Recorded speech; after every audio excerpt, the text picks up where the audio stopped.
Welcome to the Steering Change Podcast, navigating through the commercial transportation industry in Alberta and beyond. Powered by the Alberta Motor Transport Association. Here's your host, Kelsey Hipkin.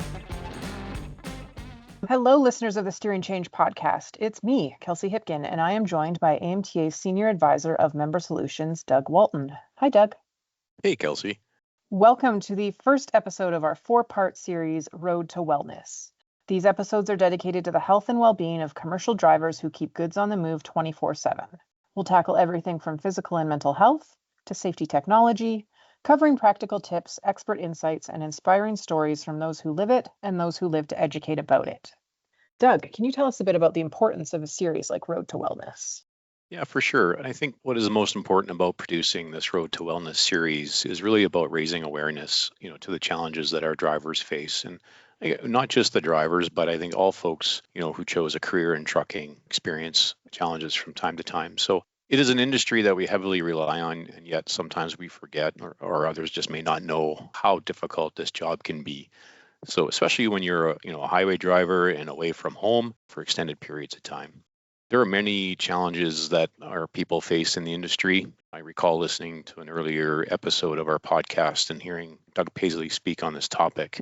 He raised many valid points, and I think it's critical that we come together as a group to solve these challenges for our industry.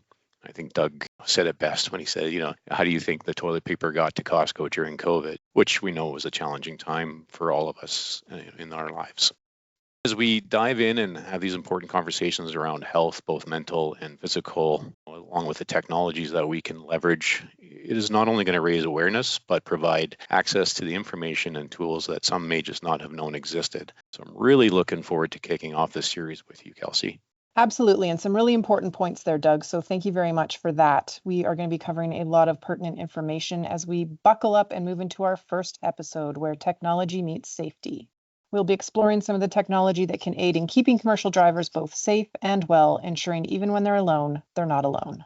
We're pleased to welcome Justin Barber, co-founder at my-eforce. Justin, Doug, welcome. Hey, Kelsey. Hey, Kelsey. Thanks for having me. Thank you for being here, Justin. Can you start by telling us a little bit about yourself and your role with my-eforce?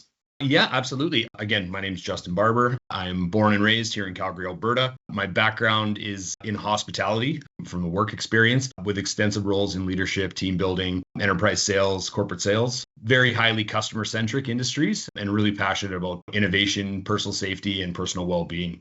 Background in school was in criminal justice, so didn't translate directly into hospitality, but that was the path I found myself on. And then obviously now here into the tech and personal safety space. Thank you so much, Justin. And Doug, we know this isn't your first podcast with us, but can you refresh us a little bit on what you do? For sure. My name is Doug. Again, I'm the senior advisor for our member solutions team here at the AMTA. Our group here is focused on member engagement, getting out, meeting with our members, listening to their pain points and challenges, trying to find solutions for them, and then connecting them with some of our industry experts within the AMTA that can help navigate through those challenges that they're dealing with. So that's a little bit about me. Great. Thank you so much. And Justin, you are our first official guest for the Road to Wellness series. So we really appreciate having you here today. Why don't you tell us a little bit about how my-eforce came to be? Well, I am honored to be the first of the series. Yeah, so my-eforce came to be, I guess it's about 4.5 years ago now. We really started on the road of like an asset management company, and we developed some really cool and now patented processes with engaging law enforcement in the event of, lost or stolen items. As we went through that process, we worked with agencies across Canada, but we quickly understood that, what we were trying to do could have a way bigger impact if we focus on the human side of things. So that's when we kind of pivoted into the sort of enterprise space and started really taking a look at what was available from like a personal safety technology landscape. And that's kind of where we started to really identify some pretty big gaps. Although that technology is incredible, there were a number of things that we could really start to pinpoint of ways to make it better for people. We could get better data. We could have quicker response times. Ease of use could be a little bit better. We weren't relying on proprietary hardware. So after, a lot of trial and error and some extensive research and a lot of conversations, we're happily an accepted partner now with Apple, Google, and Samsung, and the ability to use those devices as part of the advanced personal safety platform that we offer today. So much in the world, we're seeing so much, and even in our own industry, especially just the transition and the changes in technology has been pretty crazy. So we're glad we have subject matter experts like yourself and my-eforce to be able to kind of break this down for us. So Doug is going to take that even deeper with how we work things on the commercial transportation side. Give her, Doug. Yeah, thanks, Kelsey. And Justin, I just want to start by saying thanks so much for being here, my friend. I'm super excited to dive into this conversation here today with you. I am a huge fan of technology that focuses on offering that other layer of safety and security for us humans, especially those who are working alone. I know you and I have had a few discussions about the my-eforce app, and I'll be honest, it was really hard for me to hold back and hide the excitement. I found myself kind of nerding out a little bit as my brain went into overdrive, thinking about the many industries that could benefit from your solution. So I just want to dive in. So walk me through, how can my-eforce work alongside the commercial transportation industry? Yeah, and honestly, thanks, Doug. We've had some great conversations about the technology and the industry as a whole, and I get really excited on the other side of it is really understanding and learning it from different perspectives within that industry and different ways that we can approach this that make it a little more impactful for the drivers and the employees and the team members that are in this industry. So really for us, it was about supporting and enhancing driver safety and well-being and utilizing our advanced personal safety platform to do so. I think by leveraging existing technology, we weren't having people carry now extra devices that they're likely to leave behind or forget to charge or bring with them. So that ease of use was a lot better, was a lot easier. It's stuff that they engage with kind of every day with the mobile phones or even smartwatches to some degree. And really just the ability to transform those devices into this sort of next generation of like advanced personal safety. So I think that was a big piece of how we're helping with that. The other side of it too was really looking at the ability to provide a real-time indication of how that person's responding to their environment, right? So we're able to deliver this individualized health, location, and alert data in real time when it matters most. And what we kind of found was of the great technology that's out there right now within this industry, it is still very vehicle centric. And the ability to come and provide this on person or on driver safety system to then not only protect drivers while they're behind the wheel, but when they get out of that vehicle as well, right? And I think that was some gaps that are kind of missing right now in that industry was, what happens when that driver leaves that cab to check a load or do a delivery. And we all know there's inclement weather, horrible road conditions, slips, trips, and falls. Like exactly. The lost time injuries are typically outside of the cab. So being able to provide a solution that would enable somebody to get an alert very quickly if something happened, allow drivers to reach out if there was an issue, and truthfully to really just keep them connected to whether it's dispatch or a third-party remote monitoring center, but knowing and having that confidence that in the event that something happens, somebody's got your back. Yeah, that's great. And I just want to dive in a little bit more on you mentioned other safety apps and want to talk about how you differ. For example, I ride mountain bike, a fair amount, and sometimes I'm riding alone in our beautiful river valley here in Edmonton, or I'm, at the top of a mountain in Canmore.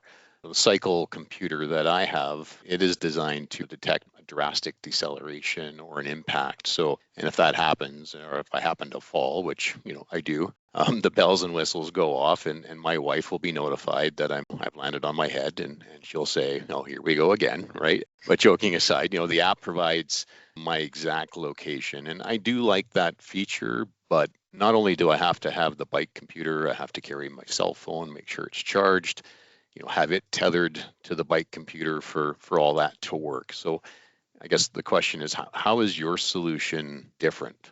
Yeah, and I think you raise a number of really good points there. And I'll start with some of the reasons that we, went the path that we did and we're providing the solution that we do is we noticed, some of the gaps that are out there. A lot of technology is very good about tag and locate. They can put a dot on a map, but nothing could tell me how that dot is doing, how that dot's responding, right? So that was one critical piece to it. And so looking at the smartwatches that are available out there, as you mentioned with your bike computer and stuff, I mean, there's a number of us walking around basically with little computers on our wrist, but we're not doing anything with that data. So the ability to link into that to give an understanding right now of how that person's doing was a big piece.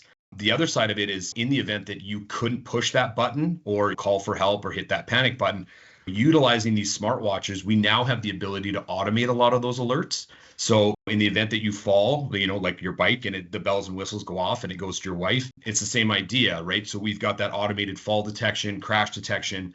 The difference being is that we have our set up to either go to a remote monitoring partner or is going directly to, your company dispatch. So it's going to people that are tasked to respond. Their job is to be watching for these alerts, monitoring these alerts, triaging and responding accordingly, right? My wife will normally pick up my phone calls, but in the event that it really mattered, like she might be busy, right? So Right. I think sometimes too, it's unfair to put that burden on people when that's not really what they're trained to do. Yes, that's a good person to rely on, but when it matters, we definitely want to make sure the right people are getting these alerts and it's going to the proper people with the proper information. If I may, can you run us through a scenario? So say I am a driver, I'm hooked up with my-eforce. Just like you mentioned, I've stepped out of the truck, I slip on some ice and I fall. What is the kind of step-by-step that happens once that has occurred? Yeah, and just to back that up a little bit, the other part of that too is having LTE capable devices, right? So let's say you get out of the truck, you leave your cell phone in the truck, your watch is also LTE enabled, so it's got its own data plan. It'll work independently from the phone. So you get out of the truck, you go to the back of the truck, you're 100 plus feet away from the phone, you slip and fall. So what now is going to happen is you're going to get the automatic fall detection. That's going to come through on the watch, and it's going to ask like, are you okay? And so if you don't say anything or you don't push the button, it will automatically go through the process that it's set up to do through the Apple or Samsung or Google experience. But where our system comes in is it sends the alert to dispatch or remote monitoring as well, which now they can help piggyback and coordinate a response with emergency services because they're going to have way more information at their fingertips real time than just this, blanket emergency call that went out. So that's part of it. The other side of it too is when you slip and fall, your first thing is to kind of get up and like look around and try and shake it off if you can. So you'll probably say, yeah, I'm okay. Well, we still want to kind of have somebody follow up and check in with you, right? Because it's that, when that adrenaline comes down or whatever happens, now we want to really understand, like, are you truly okay? Or do you just say you were okay at the moment? Now you're going to hop in the truck and really you might have a concussion or there's a few other things that might have caused impairment now. So it's just a bit of a redundancy on our system as well, utilizing the same cadence, that already exists through those smart wearables and those mobile phones. Awesome. Thank you. Yeah, I'll add to that. So if let's say I'm making a delivery and I'm carrying a very expensive load of freight and people had eyes on me and they came up behind the truck and all of a sudden I'm in a situation where they want to take my load from me and my heart rate spikes. Is that going to trigger a warning to dispatch as well? Or I'm off road and I'm doing oil well site service or inspection and I get out of the truck and I run into a bear and my heart rate spikes. What kind of things is the watch or the app's going to do to respond to something like that? Yeah, you're right. I mean, and those are scenarios, whether it's a fear response or a stress response to a situation. There is on the Apple and some of the other watches here, kind of your high-low heart rates that may trigger an alert. And the cool thing is we sequester all those alerts while you're connected to the platform. But on top of that, we have algorithms that run in the background as well. So based on you as a person, what it's looking for is a prolonged increase or decrease in heart rate or sudden and abrupt changes for a very high or low heart rate. And then if you hit kind of your BPM max or a BPM minimum, it is automatically going to trigger that alert to be like, hey, there's something going on here. You need to check in. We are not a medical device. We state that clearly. We're very suggestive. So it would be Doug is experiencing a potentially dangerous heart rate. You need to check in, right? But it's just that same ability to reach out when maybe you can't, right? One of our many taglines is through those automated alerts, we'll tell your story if you can't. Right. And I think that's an important piece is knowing that in the event that you can't do something, someone's still going to be very aware of what's going on. The other side that we've got on the system too, which is a really, really cool feature is it's called verified SOS. And what that does is if you trigger that SOS beacon from the watch or the phone, it starts recording 5 seconds of sound. And that sound clip is delivered with that SOS alert. So dispatch or emergency support can listen to that and really determine, did they hit it by accident? Is there an event in progress or emergency? And start to triage that. But the really neat piece with that is it follows Canadian bylaws and guidelines about what is a verified alarm or alert. So when they phone and say, hey, I've got an SOS alert with a verified sound clip, that's front of the line for 911 dispatch, right? That is the verified sort of response that they're looking for. So that's a really nice added feature that we bring to the table that other devices don't have right now. Wow, very cool. Very cool. And I guess talk about all that data sharing and back and forth, as an employee of a company who has adopted this type of technology, like how does my-eforce ensure my privacy in these cases is protected? As we know, this can be a concern for some, even if the solution is designed to keep the employees safe in our industry, our in-cab, like Kelsey mentioned, our technology is just advancing at a rapid pace, and we've seen the in-cab cameras coming in and being challenged with drivers feeling like, oh, this is just another way for someone to spy on me, right? And I think with focus on education and of course the effective communication with those drivers, the industry has been able to address some of those concerns. So how does my-eforce approach privacy, and how would you approach that conversation? Yeah, and you're right. That comes from a couple of different angles too, right? It's privacy while I go about my day, it's privacy while I'm at work, and then it's privacy about my data as well. And we've strived hard to really approach this from sort of the end user perspective. Having been on the receiving end of a number of solutions or work alone solutions, safety applications, the importance of the trust and the user experience is paramount. Because if they don't trust the system or they think it's going to be used solely for, a performance metric or a negative impact, it becomes another device on the shelf or an app that's never on the phone or deleted or whatever it is. So from a few different angles, we've addressed those issues. So the first one is while you're on the platform, we've got a really cool feature that we've got trademarked called Ghost Mode. And what that does is it allows users to be fully connected, monitored, everything they need to do in the background. But when they trigger Ghost Mode, it removes all viewable information from the map. So it'll show that you're connected, but there's nothing else to be seen, right? You don't see the dot, you don't see anything that's going on until the event of you SOS or one of the automated alerts triggers, then everything turns on so that we can facilitate a response. So we really kind of pitch that as this is what it does. Here's the difference in what we're trying to do is we're really here to monitor your well-being. We want to make sure you get home, right? We only need your location in the event that we need to get you some help. Right. Like that's really the cool piece of it with that ghost mode. So that's kind of the privacy while you're on it using it. On top of that, all of the data that you put in to set up your profile is yours. You keep it, you see it. We don't share that. We don't sell it. Nobody else has access to it. So even when you're onboarding, it's the company who put in your name and email. That's kind of the end of their experience with onboarding. The rest is now up to the drivers, the end users to fill up that information. And that's kept totally private. The only thing that is ever shared is some of the information that you volunteer in there. If you wanted additional information to be known to emergency response, that would help facilitate or coordinate a better response for you, right? If you're diabetic, if you're, allergic to certain things or medications, put that in there and they'll transmit that to 911 emergency services. But other than that, all that personal data and privacy is yours and you can delete that at any time. And then from the collection of the data piece, everything is de-identified and encrypted on our back end. All data is stored here in Canada. We're on the AWS servers out of Montreal with backup servers in Calgary. But all that data in rest, in transit, is all encrypted. Well, that's great to hear that. And I know it's probably put some people at ease. Well, Justin, thanks so much for coming on the podcast, sharing this solution with us. I think, and I've said this to you before, this is one solution the industry, I think, has been waiting for. I think back to when I drove many years ago, all we had was folding maps versus Google and no handheld devices back then.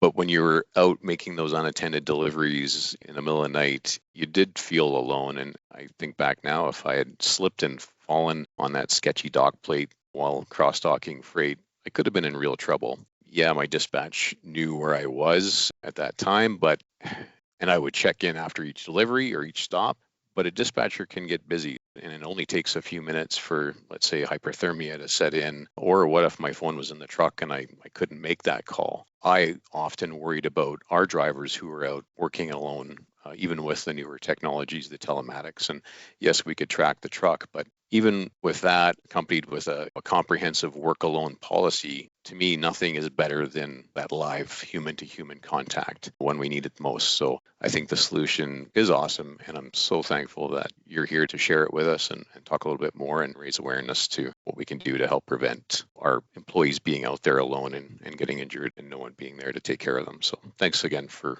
that. Yeah, and honestly, Doug, like I really appreciate it. And what we've seen is in the industry, it's a lot of education and awareness right now too. And we realize we're introducing something new and a new way to collect data on certain people while they're going about their job. But you raised a really good point there, and it's about that connected worker, that ability to know that somebody's there on the other end of it. People do get busy, things happen, right? And as you mentioned, things can happen very quickly. And with some of the weather conditions that these drivers go through and the inherent risks they're putting themselves in, it only takes a second. You just checked in and then your next check-in's not for an hour. Like that's a long time, Right. to be struggling or have something go wrong, right? When seconds matter. So reducing response times has a major impact on the severity of an escalating situation. I think that's the important piece there, is just having that real-time access to data. And honestly, when we go in and have these conversations with companies, it's very much a top-down approach, right? If the management is behind a new safety program, that affects culture and culture affects safety. And so the two kind of need to coincide. And that's where we're seeing a lot of success, but also bringing drivers into the conversation early and really explaining to them, like, this is what the system does, but equally as important, this is what it doesn't do. And the ultimate goal here from us, from the company, from everybody, is to make sure you go home, right? We want everybody to go home safe and happy. And I think this is a really good way to show your team members and your employees that, yeah, we truly care about you and while you're doing the job. And here's one thing that we're going to use to ensure that. And here's why. So thank you for bringing it up. And it's been a pleasure chatting with you and getting your insights and thoughts and feedback and exploring some of these opportunities. So yeah, again, thank you.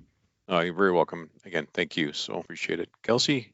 I think what really resonated with that was, you kind of both touched on it, but mostly yourself, Justin, is just the importance of getting home safe and well. We know that a lot of our members, a lot of our carriers really value that. So I think that's just part of that peace of mind that you have, right? That there's just that extra safety addition that you have there in the cab or outside the cab, just on the job in general. So we are going to wind things down here a little bit, but I do want to give you both one last opportunity. Justin, is there anything that we might not have touched on or that you would like to add? I will just make a quick note to our listeners. A lot of what we've chatted with Justin today will be available in the show notes, so be sure to check those out as well. Yeah, I think just the last pieces here is, as technology continues to get better, the fact that we're using, existing smartwatches and mobile phones, means our platform will continue to get better. The alerting that happens, the sensor data is ever increasing, battery life, all the things that might be of concern, connectivity. So, we're working hard to obviously stay as ahead of the curve or as advanced as we can with some of those issues. And we are continually looking for ways that we can improve, and from a driver perspective or from a company perspective. So we are open and welcome to feedback, suggestions, insights. I mean, this is truly for this industry. And I think the only way to really develop a product that's widely adopted, is to talk to the people that are using it and listen to that feedback and implement that. So we're here for that. And I think a lot of what we've delivered today is a result of that, and working with great people like the AMTA and some other great advisors throughout the industry to help sort of cultivate that and really give that awareness to us as we go through these development processes and cycles. That's awesome. And I mean, it's like we've all kind of mentioned throughout our chat here, is that just as technology is evolving, so are groups like my-eforce, just changing with the times, changing to what your users need and all those sorts of things. Doug, is there anything on your end that you would like to add? Yeah, I think just in closing, at the AMTA, we're really all about safety. And I think this fits really well with our Road to Wellness series that we're starting to produce here. And I just, again, thank you for being a part of it. I know time is valuable, and we really appreciate you sharing that with us and this technology and the solution. And just look forward to seeing my-eforce continued with the success that it's having. And again, as it brings this extra layer of safety to our industry, we're certainly behind it and just want to support it. So thanks for that. That was a lovely wrap up, Doug. I want to also thank you both, Justin and Doug, for being with us here today. This is the first episode of our Road to Wellness series. There will be 3 more, with the final culminating on December 6th. So next time, what are we going to talk about? We will explore the role diet and exercise play in the life of a commercial driver. And my friends, listeners of Steering Change, do you have any questions or comments about the Road to Wellness or our other episodes? If so, please reach out on our Instagram at AMTA_CA or LinkedIn and Facebook at Alberta Motor Transport Association. Take care out there and be safe. Thank you for listening to this episode of AMTA's Steering Change Podcast. The views expressed by guests of the Steering Change Podcast are their own and may not reflect the views of AMTA, its hosts, or sponsors. Do you have a question that you would like answered on an upcoming episode of the Steering Change Podcast? We want to hear from you. To submit a question to the Steering Change Mailbag, hit up our DMs on LinkedIn, Facebook, Twitter, or Instagram with the hashtag Steering Change, and your question will be answered either live on the podcast or by one of our SMEs here at AMTA. We ask that you share this episode with those in your network that could benefit from what we discussed today, and make sure to subscribe to our podcast on your favorite podcast platform so you can be notified when future episodes are released. You can learn more about us and our mission by visiting www.amta.ca. Now get out there and have a safe day.